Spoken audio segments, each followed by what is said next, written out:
Hello दोस्तों, स्वागत है आपका हमारे YouTube चैनल ग्रेविटी एजुकेशन पर। कल जो है हम लोगों ने एक लेक्चर किया था जिसमें हम लोगों ने इंट्रोडक्शन देखा था स्ट्रेंथ ऑफ मटेरियल्स का। उसमें स्ट्रेंथ ऑफ मटेरियल्स में भी हमने दो चीजें देखी थी, एक देखा था रिजिड बॉडी और दूसरा था डिफॉर्मेबल बॉडी। क्लियर? तो देखो, जो रिजिड बॉडी थी उसमें कोई डिफॉर्मेशन नहीं हो रहा था, उसके जो पार्टिकल्स थे उनमें कोई भी रिलेटिव पोजीशन में चेंज, पोजीशंस जो पार्टिकल्स थे, पार्टिकल्स की रिलेटिव पोजीशन में कोई चेंज नहीं हो रहा था। उस बात को हम थोड़ा सा आगे बढ़ाते हैं, दो चार लाइन और उसमें जोड़ते हैं कि देखो, कोई भी बॉडी जो है वो परफेक्टली रिजिड नहीं होती। Rigid body is an assumption, ideal case है। कोई भी बॉडी, सपोज हमने क्या किया कि एक वही वाला ब्लॉक लिया और इस ब्लॉक को जब हमने फोर्स P दिया था तो ये यहां पहुंच रहा था और इसके पार्टिकल्स के बीच में कोई रिलेटिव पोजीशन में चेंज नहीं आ रहा था। इस वजह से ये बॉडी जो थी रिजिड थी, लेकिन यही सेम बॉडी जब कंप्रेसिव स्टेट पे गई, जब इस पे लोड लगा, जब यहाँ पे दीवार आ गई थी, दीवार ने रिएक्शन लगाया था, तो यही सेम बॉडी जो है वो डिफॉर्म हो गई, यही सेम बॉडी डिफॉर्मेबल बॉडी बन गई। So there is no rigid body. अगर कोई बॉडी है और उस पे लोड लग रहा है, एक्सटर्नल लोड हो सकता है, तो उस लोड का जो कंसेप्ट है, अगर उस पे लोड लग रहा है और under the action of that load relative position of the particles are not changing, then rigid body. और वही रिजिड बॉडी जो एक पर्पस सॉल्व कर रही थी, उस पे अगर हमने इस तरह से लोड लगा दिया तो वही बॉडी डिफॉर्मेबल बॉडी बन गई। तो कहने का मतलब यही है कि कोई भी बॉडी जो है वो परफेक्टली रिजिड नहीं होती। कभी अगर आपको इसमें बहुत ज्यादा एनालिसिस करनी होगी और जानना होगा तो आप मुझे बताइएगा कमेंट में, तो मैं रिजिड बॉडी के ऊपर एक बहुत अच्छा सा 15 से 20 मिनट का लेक्चर तैयार करके आपको दे दूंगा। क्लियर? बहुत इंपॉर्टेंट टॉपिक है, इस पे लोग कंफ्यूज होते हैं, that is why I am saying. अच्छा, इसके बाद हम दो बातें करेंगे, एक बात करेंगे एक्सटर्नल फोर्स की और दूसरा करेंगे इंटरनल फोर्सेस की। तो देखो, होता क्या है, external force and the second one is internal force. जब ये दोनों चीजें हो जाएंगी उसके बाद हम लोग यहां पर आएंगे, जो हमने टॉपिक्स लिखे हुए हैं, जिसमें हम लोग पढ़ेंगे स्ट्रेस, स्ट्रेन, लोड क्या होता है भैया, डिफॉर्मेशन क्या होता है, हुक्स लॉ क्या होता है। सारे जो टॉपिक हैं बहुत इंपॉर्टेंट लिखे हुए हैं और 4-4, 5-5 मिनट में क्लियर हो जाएंगे।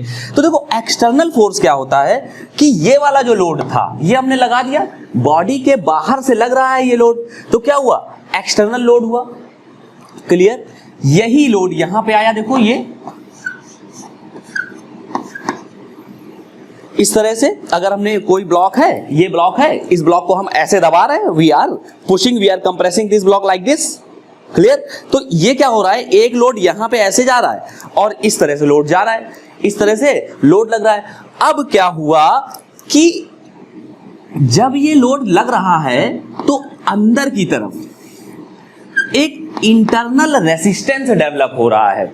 इसको हम लोग अगर टेंसाइल लोड ले लें, उससे समझे तो बेहतर समझ में आएगा।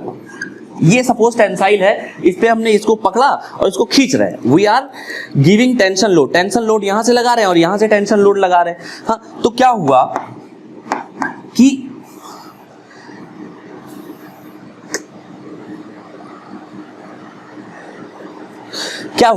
कि यहां पर इसका, जब हमने इसको सपोज इस ब्लॉक का कट सेक्शन लिया, इसको हमने क्या किया, ये ब्लॉक है, यहां पे लोड लग रहा है, इसको हमने बीच से कट कर लिया।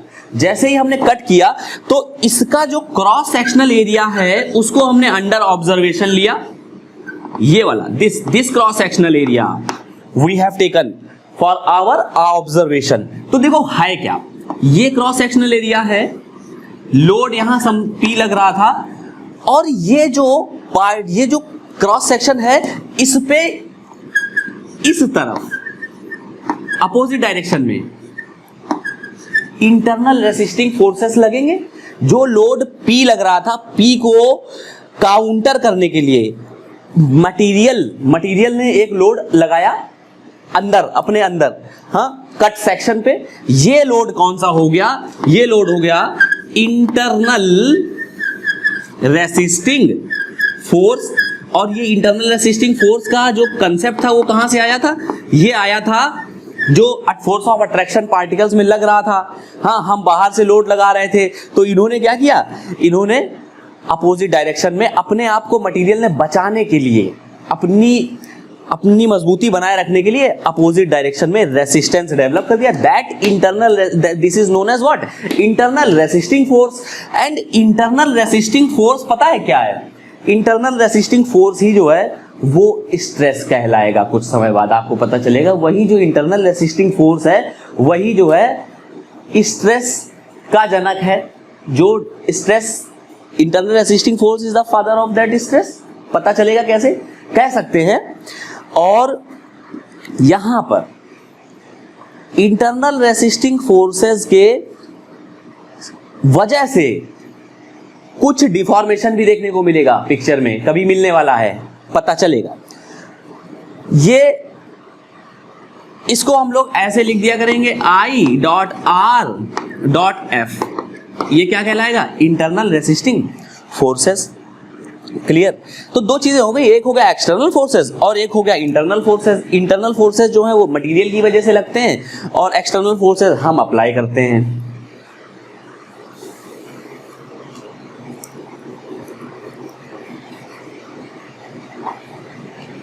रब कर रहे हैं, नोट कर लिया?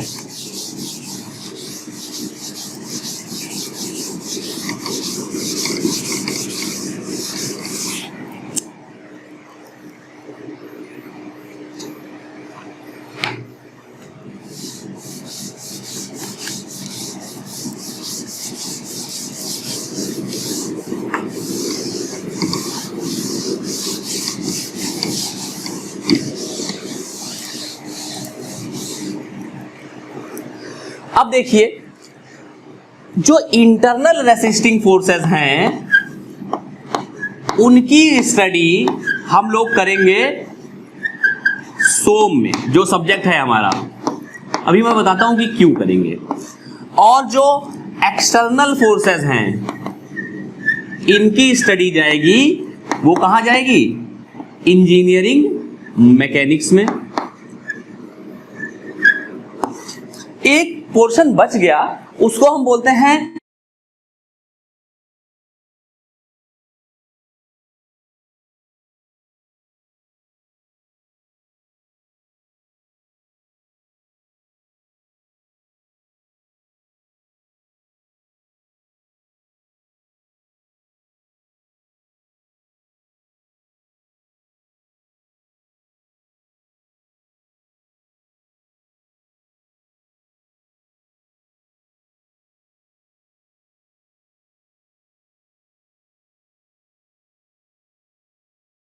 और दूसरा होता है इनकम्प्रेसिबल फ्लूइड। तो कंप्रेसिबल फ्लूइड की एनालिसिस की जाती है और इनकम्प्रेसिबल फ्लूइड की एनालिसिस की जाती है। इसमें अभी डीप में हम नहीं जाएंगे, जब सब्जेक्ट पढ़ेंगे तब जाएंगे। फाइन, तो ये चीजें हो गई। अब देखो ये इंपॉर्टेंट क्यों है, why strength of materials is important, why mechanical engineers and civil engineers के ये सब्जेक्ट पढ़ते हैं, why engineering mechanics is important for them and why fluid mechanics is important. ये तीनों ही सब्जेक्ट मैकेनिकल इंजीनियर और सिविल इंजीनियर कॉमनली पढ़ते हैं। रीजन क्या है? रीजन ये है कि जो सिविल इंजीनियर हैं, सिविल इंजीनियर ये स्ट्रक्चर से डील करते हैं,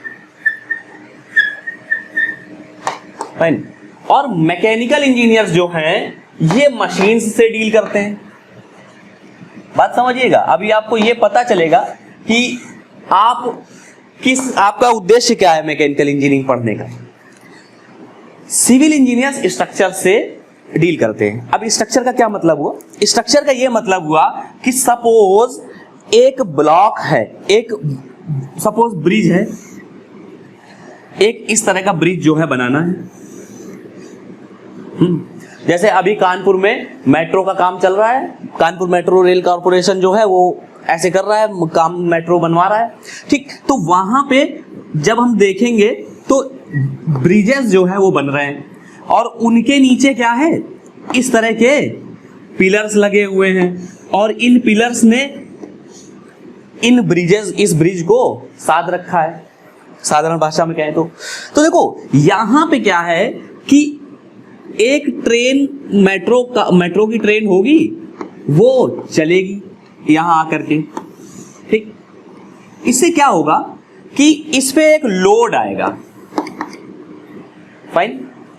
लोड आने की वजह से क्या होगा कि यहां पर भी लोड आएगा, इस पे फोर्स लगेगा भाई। जब ओवरऑल यहां लोड लग रहा है, इस पे ब्रिज पे आ रहा है, तो पिलर्स पे भी आ रहा है। अच्छा, कोई इंजीनियर या कोई भी व्यक्ति ये नहीं चाहेगा कि यहां लोड लग रहा है और इस लोड को इनमें से कोई भी जो पिलर है वो बियर ना कर पाए। सपोज ये पिलर अगर इस लोड को बियर नहीं कर पाएगा और क्रैक कर गया कहीं, तो डिजास्टर हो जाएगा। हाँ, मैन मेड डिजास्टर। क्या हो जाएगा? ब्रेक हो जाएगा, कोलैप्स कर जाएगा ब्रिज। और अगर ब्रिज कोलैप्स कर जाएगा तो उसमें क्या होगा? उससे कई सारे नुकसान हैं। सबसे पहले तो जान माल की हानि होगी। उसके बाद क्या होगा कि इकोनॉमिक लॉसेस होंगे गवर्नमेंट को, इंडस्ट्रीज को। तो हमें क्या करना है, बीइंग अ सिविल इंजीनियर, अगर सिविल इंजीनियर देख रहे हैं ये वीडियो, तो हमें इस पिलर को इतनी स्ट्रेंथ देनी है कि ये लोड जो है बियर कर ले जाए। स्ट्रेंथ देने के लिए हो सकता है उसमें स्टील मिलाएं, हो सकता है उसमें कंक्रीट मिलाएं, हो सकता है दोनों मिलाएं, बाद में पढ़ेंगे। यहां पे जो स्ट्रक्चर है वो फिक्स है, अपनी जगह पे है, रुका हुआ है, स्टैटिक है। तो बेसिकली जो सिविल इंजीनियर्स हैं वो स्टैटिक डीलिंग करते हैं। मतलब जो स्ट्रक्चर है वो रुका है, हमको क्या करना है कि इस तरह से बना करके इसको डिफॉर्म होने से, कोलैप्स होने से बचाना है। क्लियर? मैकेनिकल इंजीनियर का क्या काम होता है? मैकेनिकल इंजीनियर्स जो होते हैं उनका मेन फोकस जो होता है वो मूवेबल होता है। मूविंग, जो मोशन में चीजें हैं, मशीन्स हैं, मशीन्स के पार्टिकल्स हैं, जो ये क्या कर रहे हैं, ये मोशन कर रहे हैं। इनकी अपनी वेलोसिटी होगी, इनकी अपनी एक्सीलरेशन होगी, हाँ, इन पे थ्रस्ट लग रहा होगा, और उसके बाद भी ये डिफॉर्म ना हो, उसके बाद भी इनमें डिफॉर्मेशन ना हो। ये काम कौन करता है? मैकेनिकल इंजीनियर करते हैं। कोई मशीन है, कार है, कार का पिस्टन सिलेंडर उठा लीजिए, पिस्टन सिलेंडर को देखिए, वो मूव करता ऐसे, इस तरह से रेसिप्रोकेटिंग मोशन करता है, मोशन करता रहेगा। और in between at the same time हमें इस तरह का कंपोनेंट डिजाइन करना है, इस तरह की चीजें बना करके देनी है कि ये से टेम्परेचर बियर कर पाए, हाई टेम्परेचर बियर कर पाए। मतलब क्या हुआ कि जो अंदर पिस्टन है, पिस्टन का क्या मटीरियल है, उस मटेरियल की जानकारी होनी चाहिए कि भैया मटेरियल इतना अच्छा होना चाहिए, या उसमें ऐसे अलॉय मिलाए जाने चाहिए जो हाई टेम्परेचर अगर डेवलप हो रहा है तो उसको बियर कर पाए। उसको बियर करने के बाद उनमें मेटालर्जिकल चेंज ना आ रहा हो प्रॉपर्टीज में। अगर मेटालर्जिकल प्रॉपर्टीज में चेंजेस आ जाएंगे तो क्या हो जाएगा? हो सकता है ये लूज कर जाए, या हो सकता है यहाँ पे जो है कंबशन हो, कुछ और फ्यूम्स डेवलप हो जाए, तो क्या होगा? यहाँ पे चीजें खराब हो जाएंगी। तो that kind of analysis is done in mechanical engineering. Fine. तो देखो, ये काम जो है मैकेनिकल इंजीनियर्स करते हैं। एक तीसरा आता है फ्लूइड मैकेनिक्स पढ़ते हैं हम लोग। जैसे हम लोग फ्लूइड मैकेनिक्स पढ़ते हैं, सिविल इंजीनियर भी पढ़ते हैं, मैकेनिकल इंजीनियर भी पढ़ते हैं। क्या मतलब, क्यों पढ़ते हैं भैया? इसलिए पढ़ते हैं कि पावर प्रोडक्शन होना है। सपोज बिजली बननी है, तो बिजली बनने के कई तरीके हैं। न्यूक्लियर पावर प्लांट्स लगे हुए हैं, वहां से भी बिजली बनेगी, पावर प्रोडक्शन होगा। थर्मल पावर प्लांट्स हैं, हाइड्रो इलेक्ट्रिक पावर प्लांट्स है। तो हाइड्रो इलेक्ट्रिक पावर प्लांट्स की सपोज हम बात करते हैं, तो हाइड्रो इलेक्ट्रिक पावर प्लांट्स जो होते हैं वो हाई अल्टीट्यूड पे हैं। होता क्या है कि भाई कोई डैम बनाया गया, डैम वहां बनाया गया जहां से जो नदी है या जो स्लोप है बहुत बेहतरीन स्लोप है। सपोज ये जो है ये पहाड़ है, माउंटेन्स हैं। इन माउंटेन्स में समवेयर हियर, यहां से कहीं से रिवर जो है वो निकली। तो जब यहां से निकली तो स्लोप इतना ज्यादा है कि इसकी एनर्जी बहुत ज्यादा होगी वाटर की, और हाइट भी ज्यादा है। हाइट ज्यादा होने की वजह से यहाँ पे क्या होगा? पोटेंशियल एनर्जी वाटर की बहुत ज्यादा होगी। और जब पोटेंशियल एनर्जी ज्यादा होगी तो वही potential energy high kinetic energy में कन्वर्ट होगी। यहां पर हम क्या करेंगे, यहां से हम वाटर निकालेंगे इसको, और इसके बाद इसको हम ले जाएंगे और पेनिस्टोक से और टरबाइन पे गिरा देंगे। टरबाइन से हम जनरेटर कपल करके जनरेटर चला देंगे, बिजली प्रोड्यूस कर लेंगे। ठीक, ये हाई ऑल्टीट्यूड पे होते हैं ये इस तरह से। तो वहां पे देखिए हो क्या रहा है, बेसिकली वाटर से बिजली बनाई जा रही है ना, पानी से बिजली बन रही है। तो पानी से बिजली बनने में दोस्तों फ्लूइड की एनालिसिस जरूरी है। हाँ, फ्लूइड पे जो फोर्सेस लग रहे हैं, वाटर आया, अब वाटर थोड़ा बहुत नहीं, बहुत क्यूबिक टन में वाटर आया, एकदम से आया, और उसने क्या किया कि पेन स्टोक में, जो वो पेन स्टोक एक पाइप जैसा होता है, उस पाइप में वो एंटर कर गया। जैसे ही एंटर किया तो उसने थ्रस्ट दिया पाइप को। अगर पाइप में स्ट्रेंथ अच्छी नहीं होगी तो पाइप में डिफॉर्मेशन हो जाएगा इतना हैवी लोड बियर करने के लिए। तो स्ट्रेंथ अच्छी होनी चाहिए। स्ट्रेंथ कैसे अच्छी होगी? जब स्ट्रेंथ ऑफ मटेरियल्स पढ़ेंगे।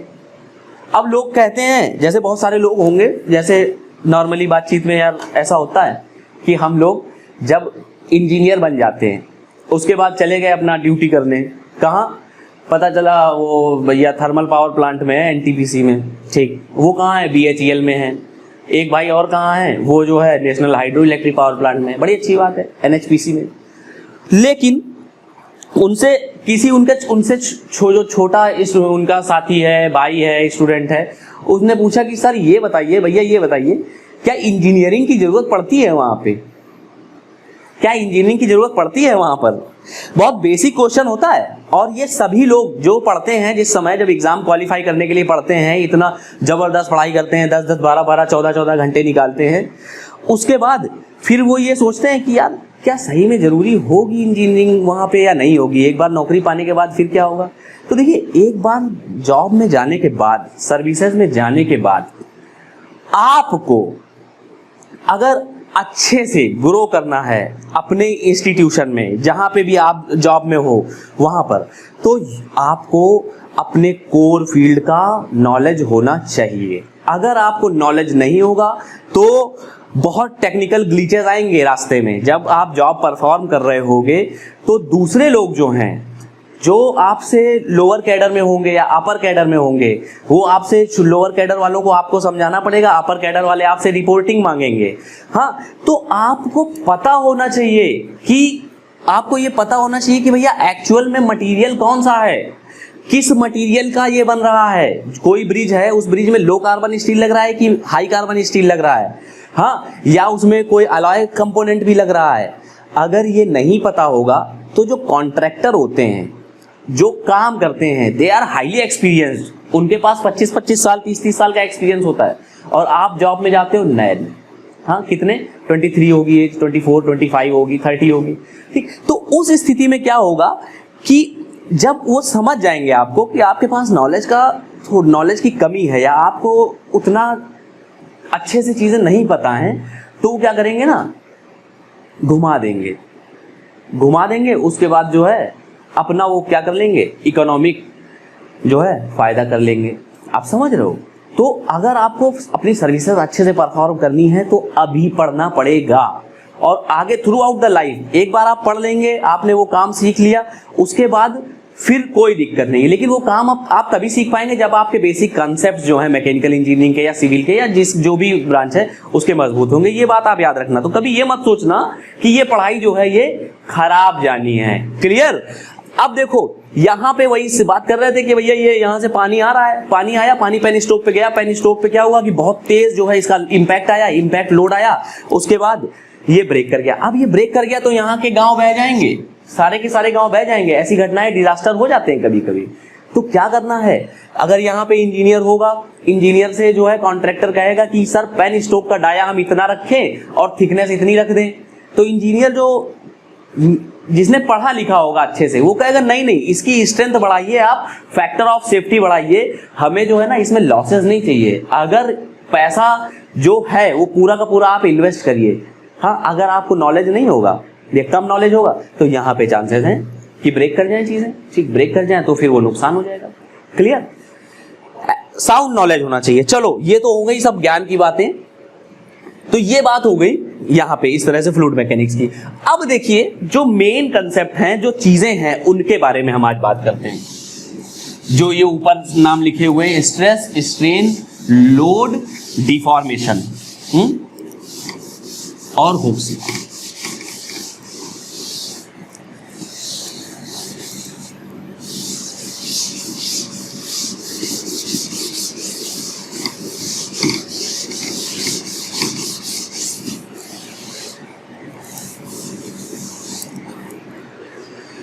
देखो, ये एक बार है, इस तरह का एक बार है। बार देखो होता क्या है, सॉरी एक टर्म आएगा पिक्चर में, दैट इज प्रिज्मेटिक। प्रिज्मेटिक बार, ये क्या होता है भैया प्रिज्मेटिक? प्रिज्मेटिक का मतलब होता है कोई ऐसा कंपोनेंट जिसका cross section, this is the cross section of the component, जिसका cross section throughout the whole length of the member constant रहने वाला है।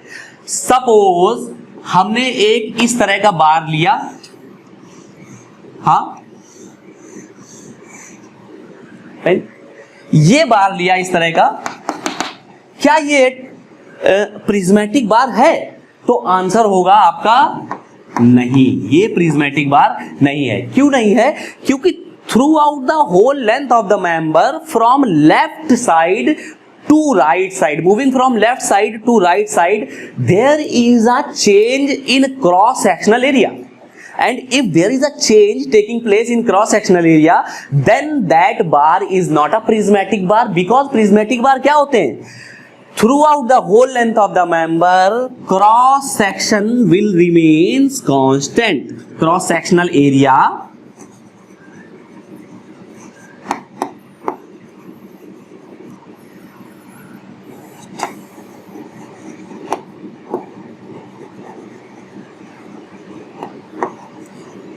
ये टर्म आपको मिलता रहेगा। फाइन, नोट कर लीजिए।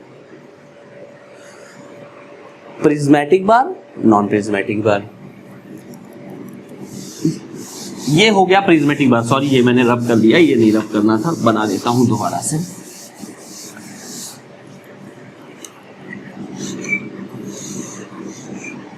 ये प्रिज्मेटिक बार है, यहां पर हमने एक लोड P लगाया इस तरह से, तो देखो होगा क्या कि यहां पर हमने इसको एक कट सेक्शन लिया, एक बार है इसको हमने बीच से कट कर दिया, उसका क्रॉस सेक्शन देख लिया, तो ये मिला इस तरह का क्रॉस सेक्शन, इस तरह का क्रॉस सेक्शन मिला, और फिर देखा ये लोड P है, और यहां पर जो ये कट सेक्शन आया है इस पे इंटरनल रेसिस्टिंग फोर्सेस लग रहे हैं। इंटरनल रेसिस्टिंग फोर्सेस लगने का रीजन क्या है? इंटरनल रेसिस्टिंग फोर्सेस लगने का रीजन देखते हैं। एक क्रॉस सेक्शन ये था, इसी को इस तरह से लिया और ये लिया P लोड, और ये दिस इज P लोड, ठीक। अब देखो यहां पे ये दिस छोटे छोटे पॉइंट्स हमने ले लिए, और हर एक पॉइंट पे इंटरनल रेसिस्टिंग फोर्स लग रहा है मटेरियल की वजह से। यहां लोड P था, इंटरनल रेसिस्टिंग फोर्स क्या लग रहा है? ये लग रहा है। तो यही इंटरनल रेसिस्टिंग फोर्स जो होगा इस P के बराबर होगा। तो स्ट्रेस जो है वो दैट इंटरनल रेसिस्टिंग फोर्स, ठीक है, अपॉन एरिया होता है। अब जब हम लोड P लगाएंगे बॉडी में तो क्या होगा? इंटरनल रेसिस्टिंग फोर्सेस भी बराबर हो जाएंगे, हाँ, with in the elastic limit, आगे बताएंगे। तो ये क्या हो गया? That stress, stress is what? Load per unit area. लेकिन एक बात याद रखना कि जो स्ट्रेसेस है ना, these are the internal resisting forces. ये IRF है, इंटरनल रेसिस्टिंग फोर्सेस है। ये वो P अपॉन A वाला नहीं है कि लाइक ये एक्सटर्नल फोर्स P है, इसको जो है पर यूनिट एरिया कर दिया, दैट इज स्ट्रेस। बात सही है कि ये जो P है इसको रेसिस्ट कर रहा है ये लोड, और ये लोड P के बराबर है। बात समझ रहे हैं? तो ये वाला लोड है ये स्ट्रेस पे, internal resisting force. Clear? Strain क्या होता है ऐसे साधारण समझ लेते हैं, धीरे धीरे बढ़ते रहेंगे, चीजें समझ आती रहेंगी। ये लोड लिया P, चलो बार ही लेते हैं, जो बार चल रहा था अपने पास। ये लोड लिया P, under the action of that load P क्या हो गया? यहां पे डिफॉर्मेशन आ गया। हमने खींच रहे हैं, खूब खींच दिया, खींचते खींचते क्या हुआ? डिफॉर्मेशन आ गया। कितना डिफॉर्मेशन आ गया? भाई कह रहे हैं डेल्टा एल आ गया, पहले लेंथ एल थी, हाँ, तो इस डेल्टा एल को हम, डेल्टा एल हो गया ठीक, तो इसको हम स्ट्रेन को क्या कहेंगे, देखना, स्ट्रेन होता है change in length per unit length. मतलब कि पहले कितनी लेंथ, पहले जो है ओरिजिनल लेंथ एल थी और under the action of that load P body deformation हो रहा है, बॉडी में, बॉडी डिफॉर्मेबल बॉडी है, change in length upon original length, this is known as what, strain. Clear? अच्छा, इनकी जो है यूनिट्स देख लेते हैं। स्ट्रेस पी, इसकी यूनिट हो गई न्यूटन, और एरिया की जो यूनिट है that is mm square, mm square हो सकती है, मीटर स्क्वायर हो सकती है, कुछ भी। तो newton per metre square is the unit of stress. Clear? यहां पे स्ट्रेन की यूनिट देखते हैं। अच्छा एक बात बताइए, ये बार जो है सपोज हम कह रहे हैं भैया कितने का था, 100 mm का था, ओके। उसके बाद ये बार जब हमने लोड लगाया तो ये हो गया सपोज 101 mm का, हाँ। तो एक बात बताइए कि चेंज इन लेंथ कितना आया है बार में, बार में चेंज इन लेंथ कितना आया भाई, बाद में जितनी लेंथ हुई और पहले कितनी थी, तो अपने लोगों को पता चल गया भैया 1 mm जो है क्या आया, चेंज इन लेंथ आया। तो change in length per unit पर ओरिजिनल जो थी that is 100, this is what, strain. अच्छा, चेंज इन लेंथ भी mm में है दोस्तों, और जो ओरिजिनल लेंथ है वो भी mm में है, तो स्ट्रेन की तो कोई यूनिट नहीं है, हाँ। तो क्या कह सकते हैं, स्ट्रेन की कोई यूनिट नहीं है, यूनिट लेस क्वांटिटी है। अगर यूनिट नहीं है तो डायमेंशन भी नहीं होगी, डायमेंशन भी नहीं होगी।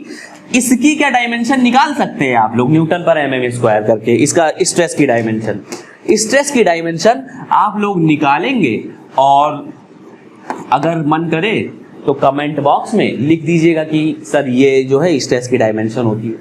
क्लियर? तो ये तो हो गई स्ट्रेन की बात। इसके बाद हम लोग एक बात करेंगे कि ये लोड क्या होता है, लोड क्या होता है बेसिकली। तो देखते हैं लोड क्या होता है।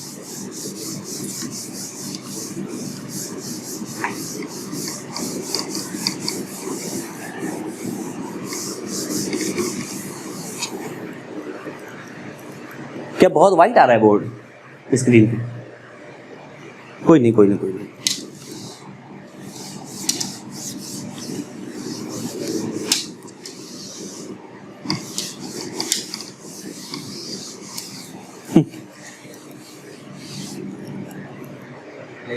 इसमें थोड़ा पानी कर दो।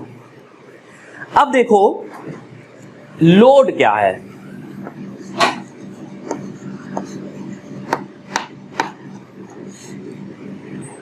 Load is defined as an external force,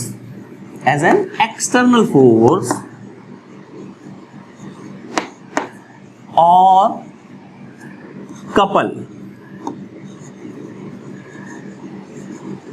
to which component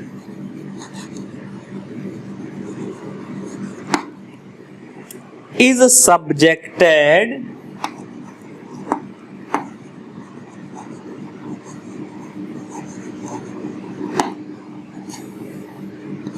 during its functionality। क्या अंग्रेजी लिखी है ये? बेसिकली क्या होता है कि हम लोग अंग्रेजी से बहुत डरते हैं। जैसे हम लोग, मतलब मैं अपनी बताऊं तो यूपी बोर्ड हिंदी मीडियम का पढ़ा हुआ छात्र, सीधा साधा, जब इंजीनियरिंग करने गए तो पहली बार जो है अंग्रेजी की किताबें देखी, और वो भी अंग्रेजी की किताबें ऐसी छोटी मोटी नहीं थी कि भैया चलो ठीक है 40 पन्ने की हो, 100 पन्ने की हो। वो किताबें जो थी वो इतनी मोटी किताबें। अब हमको नहीं पता था कि यार ये क्या है, पता चला कि इनको रेफरेंस बुक बोलते हैं। बाद में पता चला कुछ समय बाद मंथन करते करते कि इनको रेफरेंस बुक बोलते हैं। अब बीटेक में जो पहला सेमेस्टर था, उस पहले सेमेस्टर में सबसे बड़ी हर्डल तो थी कि वो अंग्रेजी जो है उस पे कैसे काम किया जाए। कोई चीज लिखी है तो समझ में तो तब आएगी जब अंग्रेजी समझ में आएगी। पहले तो इंजीनियरिंग समझो, उसके पहले क्या समझो, इंग्लिश समझो। तो ये बड़ा हर्डल था यार, यूपी बोर्ड हिंदी मीडियम के बाद जो है वो बीटेक में जा करके अंग्रेजी पढ़ना बड़ा हर्डल था, और आखिरी तक उससे डरते रहते हैं, खासकर मैकेनिकल इंजीनियर डरते हैं। कंप्यूटर साइंस में क्या होता है कि भैया कंप्यूटर साइंस में ज़्यादातर कंप्यूटर साइंस और इलेक्ट्रॉनिक्स ईसी जो ब्रांच होती है उसमें लड़कियां भी होती हैं साथ में, काफ़ी क्लासेस में, मतलब जो है गर्ल्स का और बॉयज़ का जो रेशियो होता है वो ठीक होता है। मैकेनिकल इंजीनियरिंग में क्या होता है, 55 बच्चे हैं, 55 स्टूडेंट्स हैं, तो उसमें 1 या 2 लड़कियां होती हैं बैच में। तो जो एक कल्चर वहाँ पे होता है, वहाँ पे बातचीत का कल्चर जो मैकेनिकल इंजीनियर्स का होता है वो वैसे ही बन जाता है जैसे वर्कशॉप में काम करते हैं, आप समझ रहे हैं। और वहाँ जो वो लोग होते हैं कंप्यूटर साइंस और ईसी वाले, वो लोग यार कोट पैंट टाई वाले होते हैं, लैब में बैठते हैं, हाँ एसी लैब्स होती हैं। और मैकेनिकल में क्या होता है, वही हथौड़ा चल रहा है आरी घिस रहे हैं, मेल फीमेल ज्वाइंट बना रहे हैं, काट रहे हैं, हाथ कट जाते थे, ठीक। तो उसका भी फर्क पड़ता है, किसका, संगति का। अगर आप अच्छे दोस्त बनाएं जो सच में ओरिएंटेड है अपने करियर को लेकर के, तो उन्हें पता है कि यार इंग्लिश पे भी हमको काम करना पड़ेगा, कैंपस प्लेसमेंट में काम आएगा, इंटरव्यू में काम आएगा। तो ऐसे दोस्त बनाइए, ठीक है, वो वाला फेज ठीक है कि भैया वर्कशॉप में है, अपना दोस्ती यारी चल रही, लेकिन कुछ टाइम ऐसा ज़रूर निकालिए कि इंग्लिश पे, हाँ जनरल स्टडीज़ पे अपना जो एक ओवरऑल डायमेंशन है उस पे काम कर सकें, मज़ा आएगा, करिएगा। फंक्शन, अब देखिए ये अंग्रेजी देखिए लिखी हुई है, क्या लिखी है, load is defined as an external force और a couple to which component is subjected during its functionality. देखो सपोज मैंने कहा कि एक बॉक्सिंग, देखिए कभी बॉक्सिंग नहीं करते हैं वो, तो इस तरह का एक पैकेट जैसा होता है, उसमें बालू भर देते हैं, बहुत हैवी होता है, हाँ। इसमें ये एक पैकेट है बॉक्सिंग वाला, इसको हमने क्या किया कि एक स्ट्रिंग से हमको इसको मोटे तार से या रस्सी से इसको लटकाना है, हाँ। तो देखो हम कह रहे हैं सपोज एक ये कंपोनेंट है, इसका लोड हम कह रहे हैं सपोज जो है कितना है, 70 kg है, हाँ। तो ये जो 70 kg लोड है ये इस स्ट्रिंग पे आ रहा है, इसी स्ट्रिंग ने तो इसको बियर कर रखा है। तो इस स्ट्रिंग की फंक्शनैलिटी क्या हुई, what is the function of that string, इस स्ट्रिंग का फंक्शन हुआ to hold the load of 70 kg of that packet. Clear? तो समझ में आया कि फंक्शनैलिटी क्या होती है। ये एक मोटर है, ये this is a motor, electric motor, और उसके अंदर ये शाफ्ट लगा हुआ है और शाफ्ट ऐसे घूम रही है, हाँ। और शाफ्ट पे हमने एक रबर चढ़ा दी या बेल्ट चढ़ा दी, तो बेल्ट क्या कर रही है, इससे पावर, ये जो शाफ्ट है पावर ट्रांसमिट करके बेल्ट के माध्यम से दूसरी शाफ्ट को पावर ट्रांसमिट कर रही है। तो what is the functionality of that shaft, functionality is to transmit power from this shaft to another shaft. जो शाफ्ट मूव कर रही है that shaft is known as prime mover, और दूसरी जो है उसको सेकेंडरी मूवर बोल दो, but this is what, prime mover. Clear? तो फंक्शनैलिटी का मतलब समझ रहे हो क्या आप लोग?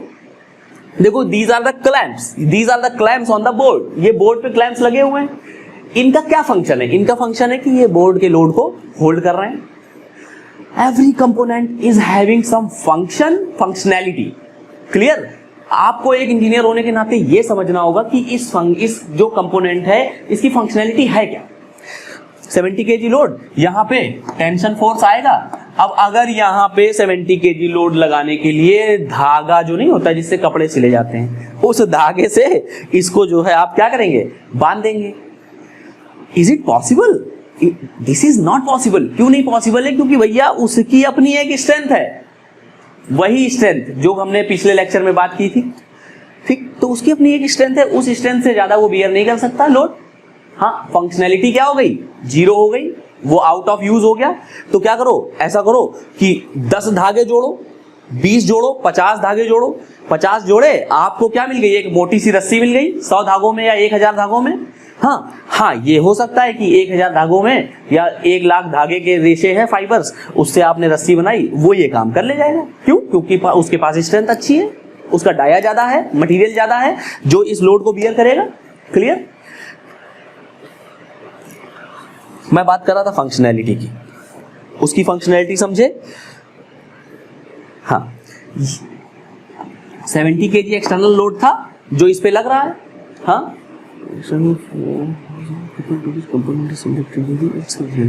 तो that force which is acting, that external force which is acting on this string is known as what? Load.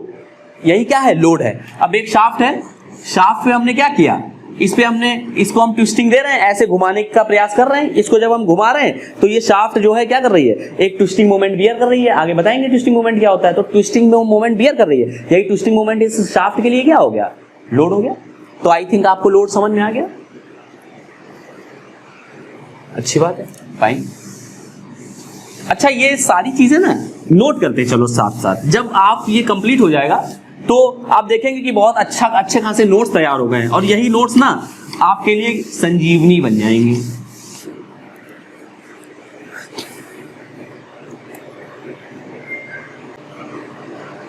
तो आज के लिए जो वीडियो है उसमें हम लोग इतना ही रखेंगे। कमेंट करिएगा, बताइएगा कि आपको वीडियो कैसा लगा। पूरी कोशिश रहती है कि एक एक कॉन्सेप्ट जो है आपको अच्छे से बता पाएं। जय हिंद।